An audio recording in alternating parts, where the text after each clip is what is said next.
Ang pinaka-favorite kong dessert ay sticker. Yan yung makikita nyo sa loob. Japanese dessert vibes to. Tanggalin natin dito sa plastic. Bongga nyo na, may pa-holographic tayong ganyan. Cover pa lang yan. And open natin. Oh, di ba? May parang pag-glitter siyang ganyan na dessert na ganito. Na ganyan, na ganito. Perfect na to kasi ito ay naka-precut na. No need to cut manually. Ito green, pink ulit, parang yellow. Seashells din tayo, hindi lang puro dessert.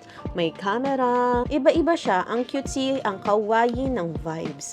Glossy material. Naka-precut din to ah.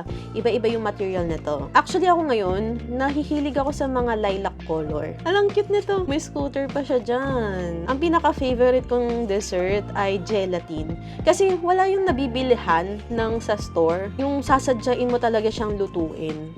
Natitikman ko lang siya tuwing Christmas kasi nga pinapasadya ko. No, mami gusto ko ng gelatin, ganyan-ganyan. Ito naman, ang material ay matte. 650 stickers to. Ang dami niyong pwedeng pagpilian. Naka-booklet form yan na, kaya madali niyo makikita yung mga design na gusto nyo. Ilalagay ko na lang dyan sa yellow basket.